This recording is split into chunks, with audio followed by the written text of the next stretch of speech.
श्री शिवाय नमस्तुभ्यं। श्री शिवाय नमस्तुभ्यं। श्री शिवाय नमस्तुभ्यं। श्री शिवाय नमस्तुभ्यं। श्री शिवाय नमस्तुभ्यं। श्री शिवाय नमस्तुभ्यं। श्री शिवाय नमस्तुभ्यं। श्री शिवाय नमस्तुभ्यं। श्री शिवाय नमस्तुभ्यं। श्री शिवाय नमस्तुभ्यं। श्री शिवाय नमस्तुभ्यं। बटुक भैरवाय नमः। बटुक भैरवाय नमः। बटुक भैरवाय नमः। बटुक भैरवाय नमः। बटुक भैरवाय नमः। बटुक भैरवाय नमः। बटुक भैरवाय नमः। बटुक भैरवाय नमः। बटुक भैरवाय नमः। बटुक भैरवाय नमः। बटुक भैरवाय। हर हर महादेव। काल हर दुखर दारिधर कष्टहर। हर हर महादेव। मैं आप सबको वंदन करते हुए प्रथम पूज्य देव गणपति गणेश जी महाराज का आह्वान करता हूँ। उनसे प्रार्थना करता हूँ, हे गणेश, हे गणपति, हे विघ्नहर्ता, इस कथा पर मैं पधार कर आवाई समझ देवी देवताओं को आने का मार्ग दें। आप प्रसन्न होकर इस कथा का श्रवण कर और सभी को इस कथा के बारे में बताकर हमें आशीर्वाद दिलवाए। मैं आपसे यह भी प्रार्थना करता हूँ, सभी लोगों को आने का रास्ता मार्ग दें और यह अद्भुत कथा शिव स्कंद महापुराण श्रवण करवाने में आप अपना कार्य भार संभालें। मैं यहाँ के स्थान देवता, वास्तु देवता, ग्राम देवता, क्षेत्रपाल देवता तथा इस नगर के सभी देवी देवताओं का आह्वान करता हूँ। मैं अपने सोसाइटी के शिव परिवार तथा गणपति गणेश का आह्वान करता हूँ और मैं अपने घर से के शिव परिवार महापरिवार को आमंत्रित कर निवेदन करता हूँ कि हे बाबा भोलेनाथ, हे मैया पार्वती, आप गौर बिंदु का आसन ग्रहण करें, भावपूर्वक इस कथा का श्रवण कर हम लोगों को कृतार्थ करें, आशीर्वाद प्रदान करें। हे बाबा, जैसी आपकी इच्छा हो उस प्रकार कथा सुन ले, सुना ले और सभी पर कल्याण करें। मैं अपने कुलदेवी के सरस्वती माता तथा अपने श्रोताओं के कुल देवता कुलदेवी का भी आह्वान करता हूँ। मैं अपने पूर्वजों को मनन करते पूर्वजों का आह्वान करता हूँ तथा अपने श्रोताओं के पूर्वजों का भी आह्वान करता हूँ। मैं आकाश राजगढ़िया बंसल गोत्र उत्पन्न उमा शंकर नारायण देवी राजगढ़िया पुत्र सांवरिया बाबा, मेरे गुरु सांवरिया बाबा को वंदन करते हुए गुरु आज्ञा लेकर आज कथा प्रारंभ करूंगा। पंडित प्रदीप जी मिश्रा को जितना जीवन काल में धन्यवाद दूं वो कम होगा।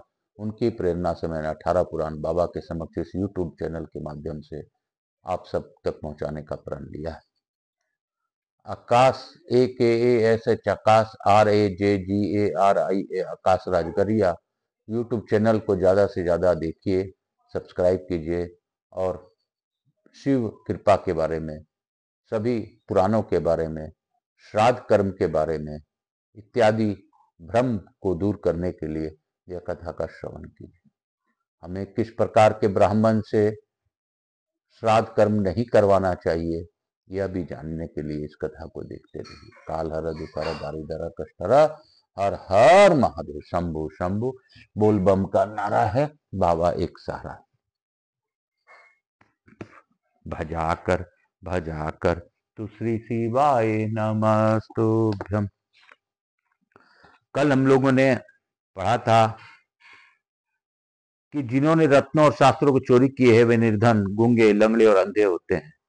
सास दान के पुण्य से उन्हें सुख प्राप्त होता है। इस प्रकार ये मृतलोक में स्पष्ट दिखाई देने वाले नरक बताए गए। युधिष्ठिर ने पूछा, पितामह, नरकों के स्वरूप का वर्णन तो मुझे बड़ा भयानक प्रतीत होता है। उन पापी जीवों को भी कैसे नरक यातना से छुटकारा मिल सकता है? किस व्रतों, नियमों, हवन आदि कर्मों तथा तीर्थों के सेवन से उनकी सद्गति को हो सकती है? भीष्म जी ने कहा, बस इस श्लोक में जिनकी हड्डियां गंगा जी में डाली जाती हैं वे नरक में हो तो भी वहां के आग उन पर कोई प्रभाव नहीं डालती। जिनके नाम से उनके पुत्र गंगा तट पर श्राद्ध करते हैं वे विमान पर चढ़कर नरक से ऊपर चले जाते हैं। जो पापों का शास्त्रोक्त प्रायश्चित करते हैं तथा जो स्वर्ण आदि दान देते हैं उनके भी नरक की प्राप्ति नहीं होती। शेष मनुष्य अपने कर्म का यथोचित फल भोगते हैं। जो अपने स्वामी के आगे खड़े हो धाराती रणभूमि में प्राण त्याग करते हैं वे नरक से बहुत दूर उत्तम स्थान को प्राप्त होते हैं। जो मनुष्य काशी, कुरुक्षेत्र, नैमिषारण्य, नागरपुर, हाटकेश्वर या चमत्कारपुर, प्रयाग अथवा प्रभास क्षेत्र में शरीर छोड़ते हैं वे नरक को नहीं देखते हैं। उसके वंशज उसकी मृत्यु तिथि को नील वर्ष का उत्सर्ग करते सांड छोड़ते हैं। वह नरक को नहीं देखता जो मनुष्य भगवान विष्णु का हृदय में ध्यान करते हुए मनुष्यों को यथा योग भोजन देते हैं वह भी नरक को नहीं देखता। जो सूर्य के वर्ष राशि पर रहते समय ज्येष्ठ मास में जल का और मकर संक्रांति होने पर माघ में तिल की गाय का दान करता है उसे नरक का दर्शन नहीं होता। सोमवार के दिन या चंद्र ग्रहण के समय समुद्र और सरस्वती नदी के संगम में स्नान करके जो सोमनाथ का दर्शन करता है वह नरक में नहीं जाता। रविवार को एवं सूर्य ग्रहण के समय जो कुरुक्षेत्र में स्नान करता है वह नरक को नहीं देखता। जो कार्तिक की पूर्णिमा को कृतिका नक्षत्र के योग में मौन भाव से तीनों पुष्कर तीर्थों को परिक्रमा करता है वह नरक नहीं देखता। मकर संक्रांति होने पर रविवार को जो चंड ईश्वर का दर्शन करते हैं वे मनुष्य नरक में नहीं जाते हैं।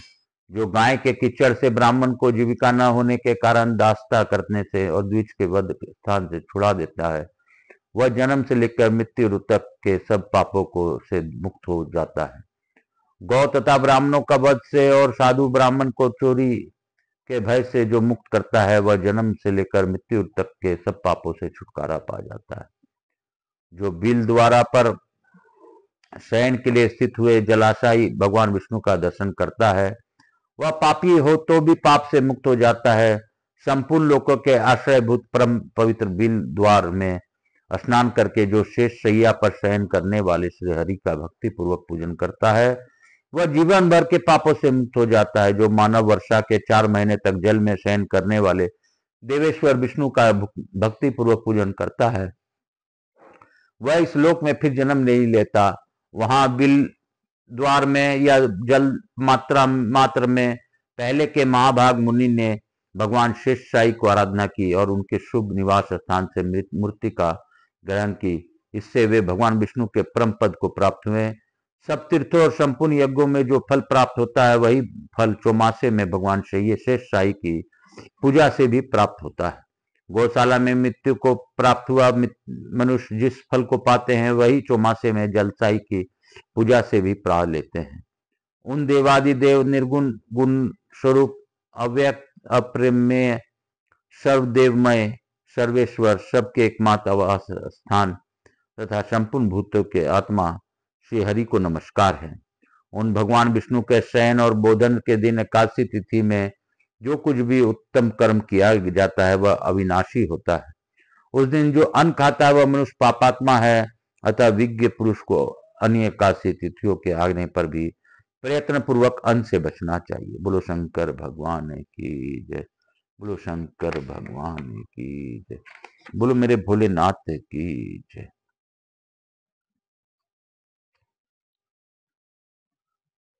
ऋषि बोले सुजी शंख चक्र गदा धारण करने वाले देवेश्वर भगवान विष्णु के शयन करने पर जो कोई भी पालन करने योग्य नियम व्रत आदि हो वह हमें बताइए। सूर्य ने कहा ब्राह्मणों भगवान विष्णु के शयन करने पर चतुर्मास्य में जो कोई नियम पालित होता है वह अंत फल देने वाला होता है ऐसा ब्रह्मा जी का कथन है। अतः विज्ञ पुरुष को सर्वथा प्रयत्न करके कोई नियम ग्रहण करना चाहिए। विप्रवरों भगवान विष्णु के संतोष के लिए नियम जप होम स्वाध्याय अथवा व्रत का अनुष्ठान अवश्य करना चाहिए। जो मानव भगवान वासुदेव के उद्देश्य से केवल शाकाहार करके वर्ष के 4 महीने व्यतीत करता है वह धनी होता है। जो भगवान विष्णु के शयन काल में प्रतिदिन नक्षत्रों का दर्शन करके ही एक बार भोजन करता है वह धनवान रूपवान और मानवीय होता है। द्विजवरों जो एक दिन का अंतर देकर भोजन करते हुए चौमासा व्यतीत करता है वह सदा बैकुंठ धाम में निवास करता है। जो जनार्दन के शयन करने पर 6ठे दिन भोजन करता है वह राजसूय तथा अश्वमेघ यज्ञों का संपूर्ण फल पाता है।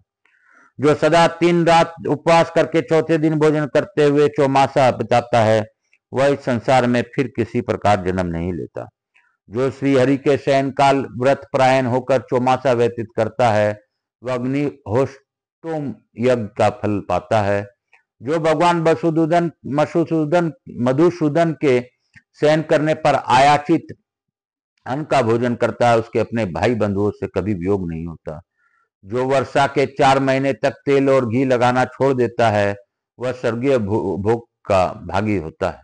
जो मानव ब्रह्मचर्य पालन पूर्वक चौमासा व्यतीत करता है वह श्रेष्ठ विमान पर बैठकर स्वेच्छा से स्वर्गलोक की ओर जाता है। द्विजवरो चौमासे भर नमकीन वस्तु एवं नमक को छोड़ देता है, उसके सभी पूर्व कर्म सफल होते हैं। जो चौमासे में प्रतिदिन स्वाहांत विष्णु सूक्त के मंत्रों द्वारा तिल और चावल की आहुति देता है वह कभी रोगी नहीं होता। जो चातुर्मास में प्रतिदिन स्नान करके भगवान विष्णु के आगे खड़ा हो पुरुषोत्तम पुरुष सूक्त का जप करता है उसके बुद्धि बढ़ती है। जो अपने हाथ में फल लेकर मौन भाव से भगवान विष्णु को 108 परिक्रमा करता है वह पाप से लिप्त नहीं होता। जो अपनी शक्ति के अनुसार चौमासे में विशेषतः कार्तिक मास में श्रेष्ठ ब्राह्मणों को मिष्टान भोजन कराता है वह अग्निष्टोम यज्ञ का फल पाता है। जो वर्षा के 4 महीने तक नित्य प्रति वेदों के स्वाध्याय से भगवान विष्णु की आराधना करता है वह सर्वदा विद्वान होता है। जो चौमासे भर भगवान के मंदिर में रात दिन नित्य गीत आदि का आयोजन करता है वह गंधर्व भाव को प्राप्त होता है। यदि 4 महीने तक नियम पालन करना संभव न हो तो एक कार्तिक मास में ही सब नियमों का पालन करना चाहिए। जो ब्राह्मण संपूर्ण कार्तिक मास में कांस मांस छोड़कर मधु दोबारा भोजन और मैथुन छोड़ देता है वह पूर्वक सभी नियमों का फल पाता है। जिसने कुछ उपयोगी वस्तुओं को चौमासे भर त्याग देने का नियम लिया हो उसे वे वस्तुएं ब्राह्मण को दान करनी चाहिए, ऐसा करने से वह त्याग सफल होता है। जो मनुष्य नियम व्रत अथवा जप के बिना ही चौमासा बिताता है वह मूर्ख है। श्रवण में कृष्ण पक्ष की द्वितीया को श्रवण नक्षत्र में प्रातःकाल उठे, पापी पतित और म्लेच्छ आदि से वार्तालाप न करे, फिर दोपहर में स्नान मां करके धुले वस्त्र पहनकर पवित्र हो जलाशय श्री हरि के समीप जाकर इस मंत्र से पूजन करे। श्री वस्त्रधारी कांत श्रीधाम श्रीपते व्यय ग्रस्तम मा प्रणामाशाम ये यातु धर्मार्थ कामदम पित्रो मा प्रणशयताम मा प्रणशयन्तु चागन्य तथा कलत्र संबंधो देव मा प्रणशयतु लक्ष्म्या तव शून्य शयनम यथा ते देव सर्वदा शय्या मामप्तु शून्यास्तु तथा जन्मानि श्रीवत्स्य चिन्ह धारण करने वाले लक्ष्मीकांत श्रीधाम श्रीपते अविनाशी परमेश्वर धर्म अर्थ एवं काम देने वाले मेरा गृहस्थ आश्रम नष्ट न हो, मेरा माता पिता नष्ट न हो, मेरा अग्निहोत्र गृह की अग्नि कभी भी न बुझे, मेरे स्त्री से संबंध विच्छेद न हो। देव जैसा आपका शयन ग्रह लक्ष्मी जी से कभी शून्य नहीं होता उसी प्रकार प्रत्येक जन्म में मेरी भी सैया धर्म पत्नी से सुनना रहे। द्विजवरो ऐसा कहकर अर्घ्य दे अपने शक्ति के अनुसार ब्राह्मणों को पूजा करें। इसी प्रकार भाद्रपद अश्विन और कार्तिक मास में भी जलसाई भगवान जगदीश्वर का पूजन करें। खारी वस्तु और नमक से रहित अन्न भोजन करें। व्रत समाप्त होने पर श्रेष्ठ ब्राह्मणों को भक्ति पूर्वक दान दें। जो धान्य सैया वस्त्र तथा सुवर्ण दक्षिणा में दें। जो मनुष्य एकाग्रचित हो इस प्रकार भली भांति व्रत का पालन करता है उसके ऊपर जलसाई जगत गुरु भगवान विष्णु बहुत संतुष्ट होते हैं। किसी भी जन्म में उसकी सैया धर्म पत्नी से शून्य नहीं होती। जानकर या अनजान में भी 8 मास तक किए हुए सब पापों का वह व्रत तत्काल नष्ट कर देता है। जो पुत्रहीना काकबंध्या अथवा विधवा स्त्री भी एकाकित हो इस व्रत का पालन करती है उसके ऊपर भगवान प्रसन्न हो जगन्नाथ सदा सिद्धि प्रदान करते हैं। उसकी बुद्धि कभी पाप में नहीं लगती, कभी काम भावना से कलंकित नहीं होता। कुमारी कन्या भी यदि इस व्रत का पालन करे तो उसे कुलीन एवं रूपवान पति की प्राप्ति होती है। जो मनुष्य इस व्रत का निष्क्रिय देता मूल्य चुकाता है वह भी चातुर्मास के नियमों का फल देता है पाता है। बोलो शंकर भगवान की जय। बोलो शंकर मेरे भोलेनाथ की जय। काल हर दुखहर दारिधर कष्टहर शंभु शंभु बोल बम का नारा है, बाबा एक सहारा है। बोलो बम बोलो बम बोलो बम बोलो बम। कल हम लोग शिवरात्रि की महिमा की ओर बढ़ेंगे। कल शिवरात्रि की महिमा के बारे में हम लोग जानेंगे। इस शिवरात्रि में पूजा करने से क्या महिमा होती है। अभी शिवरात्रि आने वाला है, मासिक शिवरात्रि, तो शायद बाबा आपको फिर से बताना चाहते हैं, जैसी आप मेरे भोलेनाथ की इच्छा। मैं आप सबको मनन करते हुए, विश्वनाथ जी का मनन करते हुए आज की कथा को इसी अध्याय के साथ विराम दूंगा। और उससे पहले हम लोग लघु आरती करेंगे। काल हर दुख हर दारिद्र कष्ट हर, हर हर महादेव शंभु शंभु। बोल बम का नारा है, बाबा एक सहारा है। बोलो बम बोलो बम बोलो बम। जपा कर तू श्री शिवाय नमः तुभ्यम। भजा कर तू श्री शिवाय नमस्तुभ्यम। जीवन का ही ये सार, श्री शिवाय नमस्तुभ्यम। श्री शिवाय नमस्तुभ्यम। श्री शिवाय नमस्तुभ्यम। श्री शिवाय नमस्तुभ्यम। श्री शिवाय नमस्तुभ्यम। श्री शिवाय नमस्तुभ्यम। श्री शिवाय नमस्तुभ्यम। जपा कर तू श्री शिवाय नमस्तुभ्यम। भजा कर तू श्री शिवाय नमस्तुभ्यम। हर हर महादेव। सभी के कष्ट का हरण करें। इसी भाव के साथ हम लोग लघु आरती करेंगे। कपूर गौरम करुणावतारम संसार सारम भुजगेंद्रहारम सदा वसंतम हृदयारविंदे भवम भवानी सहितम नमामि। श्री राम जय राम जय जय राम। श्री राम जय राम जय जय राम। श्री राम जय राम जय जय राम। श्री राम जय राम जय जय राम। श्री राम जय राम जय जय राम। श्री राम जय राम जय जय। मातृदेवी व पितृदेव सब पितृदेवताभ्याम नमो नमः। महाकाल राजा की जय, राधा कृष्ण भगवान की जय, लड्डू गोपाल की जय, मेरे भोलेनाथ की जय, मेरे घर में सभी देवी देवताओं की जय। यहाँ के स्थान देवता, वास्तु देवता, ग्राम देवता, समस्त देवी देवताभ्यो नमो नमः। ग्राम देवता, क्षेत्रपाल देवताभ्यो नमो नमः। समस्त देवी देवताभ्यो नमो नमः। आवाहित समस्त देवी देवताओं को मैं मनन करते हुए आरती करता हूँ और बाबा विश्वनाथ से यही प्रार्थना करता हूँ कि आप सभी पृथ्वी पर अपनी अखंड कृपा बनाए रखें।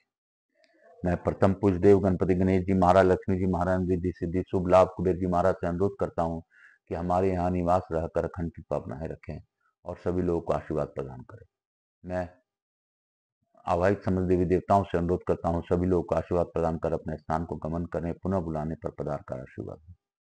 बाबा विश्वनाथ ने जिस प्रकार हम लोग को श्राद्ध के उपरांत विष्णु शेष शाही भगवान की कथा और चतुर्मास के बारे में बताया, और यह बाबा हम लोगों पर कृपा करते रहें, ऐसी प्रार्थना के साथ मैं बाबा भोलेनाथ में यह पार्वती को धन्यवाद देता हूँ।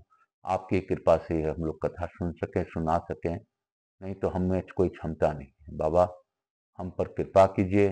काल हर दुख हर दारिद्र कष्ट हर, हर हर महादेव शंभु शंभु। बोल बम का नारा है, बाबा एक सहारा है। हे बाबा, मैं तो अपना कर्म करता हूँ, करता रहूंगा, आगे आप जाने, आपका काम जाने। काल हर दुख हर दारिद्र कष्ट हर, हर हर।